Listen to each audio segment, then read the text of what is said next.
Assalamu alaikum wa rahmatullahi wa barakatuh. Can everybody hear me okay? Yeah? Okay, inshallah. Hopefully my speech is actually quite short. Inshallah. I'll just start with a short dua. Sorry, can I just move this? It just feels like it's in my face. Okay. Bismillah ar-Rahman ar-Rahim. Rabbi shrah li sadri wa yassir li amri wa hlul uqdatan min lisani yafqahu qawli. Bismillah ar-Rahman ar-Rahim. Assalamu alaikum wa rahmatullahi wa barakatuhu. Jazakallah khair, the organisers, for having me and inviting me. When I was actually asked to be part of this panel, I said to Brother Wahid, are you sure you want me to be on your panel? I'm actually not sure what I can offer. I was actually really surprised, so I was really nervous, and I was like thinking, right, what am I going to talk about? What am I going to talk about? What am I going to talk about? And I was given the topic to talk about barriers that Muslim women face today, and having a background in mental well-being, and currently working with survivors of domestic abuse, sexual violence and rape, I was thinking, right, okay, I could talk about, you know, the issues that, the lots of struggles and difficulties women are faced with. And I thought, you know, this is actually not a new concept. Like Sister Humerah said, it's a struggle that we've had through the ages, throughout time. It's a struggle that doesn't, you know, having barriers as Muslim women isn't just an issue that we're faced with in the West. It's a global issue. You know, our struggles might be different to the sisters in Afghanistan or Iraq, but we still have struggles. We're still human beings. And the one thing that binds us all globally is the fact that we're all women. So, you know, I could talk about hardships of wearing hijab, I could talk about the struggles raising children, or I could talk about, you know, trying to strike balance between faith and between culture and the secular society that we live in. You know, I could talk about the difficulties we have trying to access services that are sensitive to our needs, not only as women, but as Muslim women. And I could talk about relationships, finding the right partner. You know, that's the usual thing that I normally hear. So I thought really long and hard, what should I talk about? And I decided that I would talk about the struggle within ourselves, the self. And I think personally the greatest struggles that I've had is within myself, so I thought I'd share that personal journey with yourselves today, inshallah.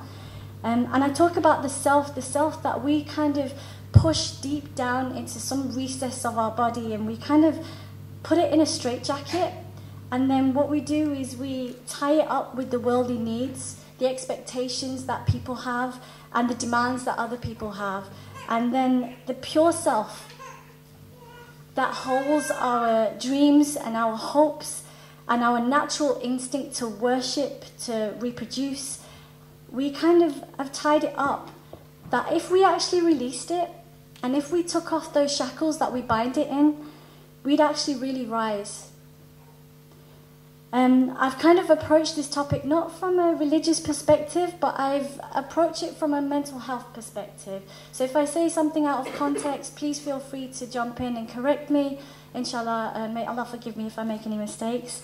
But basically, when we live in a world where the woman's voice is ushered into silence, it's shamed into silence, or even scared into silence, where we will find women that are beaten by their husbands, and they are told it's part of married life.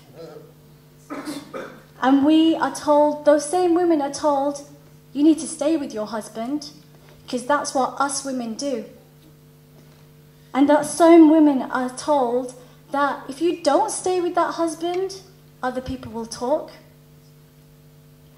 And you will find sisters that have been raped and will not speak about their ordeal because they are too afraid that no man will ever marry them. And we will come across sisters that will isolate themselves because they feel worthless, because they've been subjected of years and years to be told that they are so. And I can't really speak about other people's experiences because obviously confidentiality, I'm a counsellor, so I'll talk about my own experiences and what I've gone through in my own life. I'm a sister, I am a daughter, and I'm a mother, but I also have to be a father. And I'll explain that later on. But, you know, there's no doubt, as women, we come with all those roles that we play in society come with their fair share of responsibility and expectations. And I didn't get here and where I stand here now by being silent. I didn't get here because I allowed people's blocks or the blocks that people create through their judgmental words or their cruel behavior stop me from moving forward. And the biggest thing that I learned in life is that when I stopped worrying about what other people think and what other people say and what other people feel, and when I started focusing on what Allah subhanahu wa ta'ala requests of me, my life started to change. So what happens when we go through life, what we do is we absorb what everything is going on around us. Either what people say to us, what people feel, what people think, rightly or wrongly, and that actually builds our personalities. It's something that I learned in counselling. It's like kind of, when I sit in a counselling session with somebody, what I spend my time doing is I'm deconstructing the constructs that have been built around their personality. It's something called conditions of worth. And what happens is for example, you know, if somebody's told over and over again, do you know what, you can't sing, that person's going to believe, you know what, I can't sing, I'm not even going to attempt to try and sing. And if somebody's told, you know what, that sister over there, she's a really bad Muslim, or she's told she's a bad Muslim because she doesn't wear hijab, or she doesn't dress appropriately, she's going to think, you know what, I must be a bad Muslim. I'm not doing things right, so what's the point? Why should I do it? And what happens is, it goes back to the point of what I was saying, is those straitjackets that we find we put ourselves in, is the conditioning that we experience throughout life.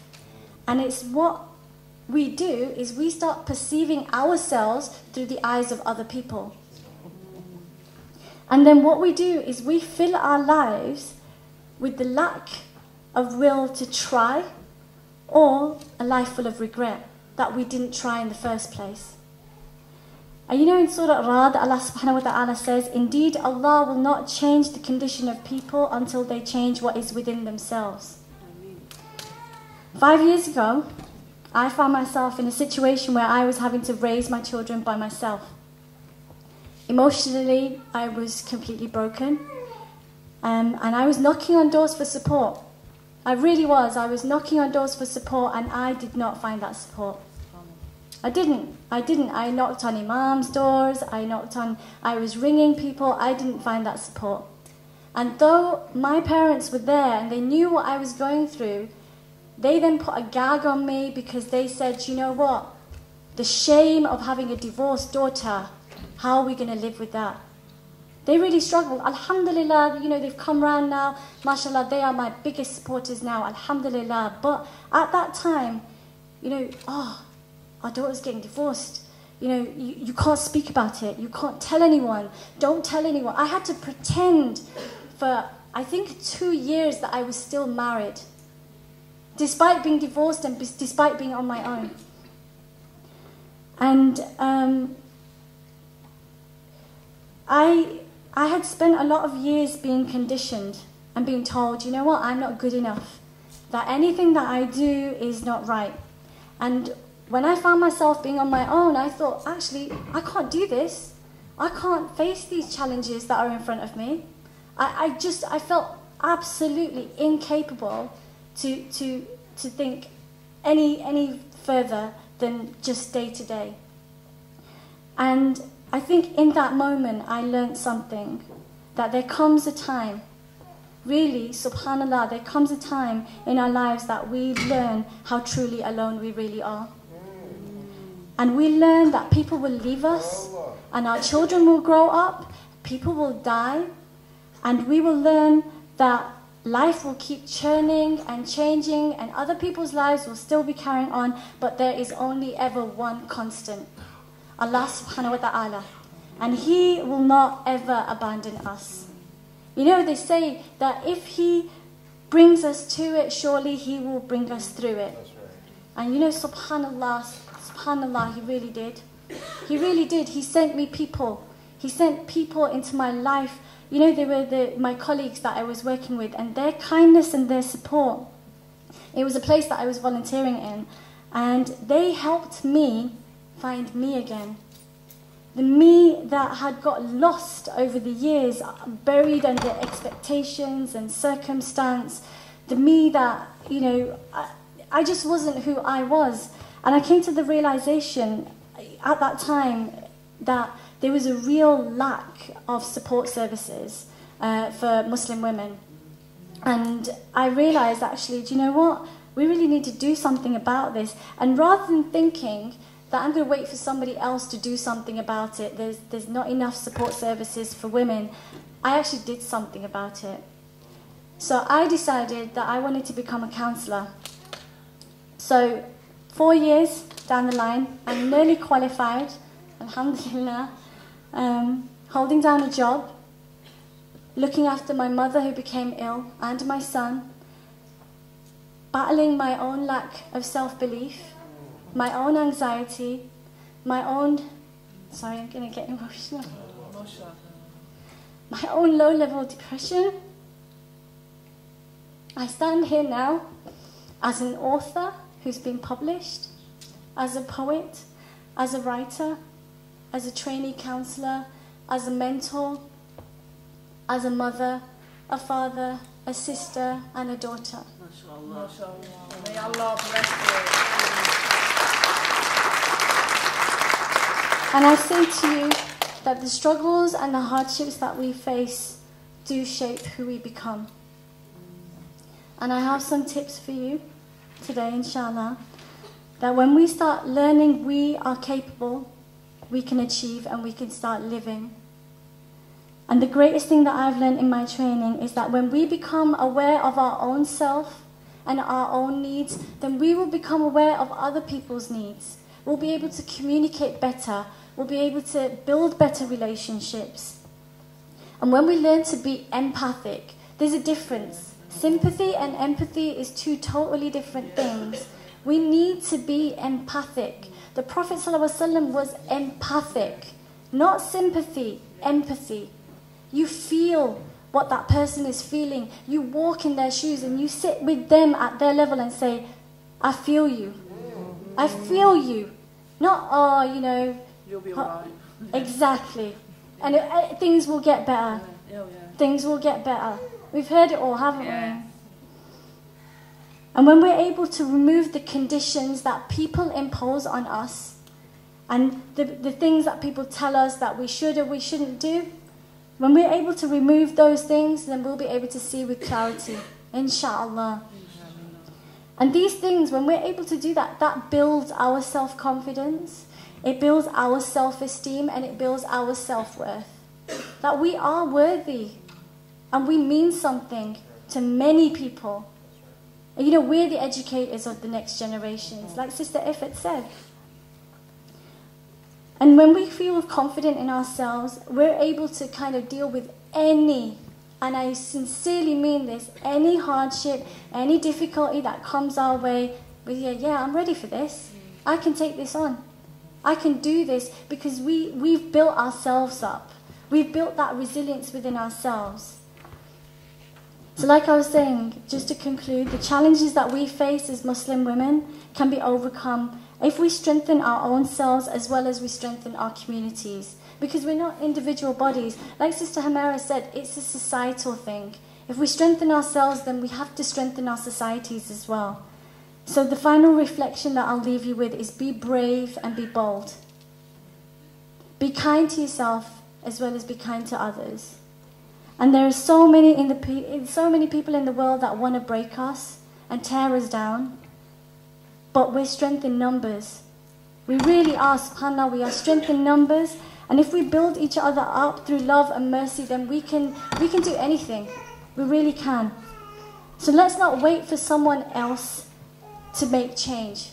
Let's make the change within ourselves, and let's make change in society. Jazakallah khairan.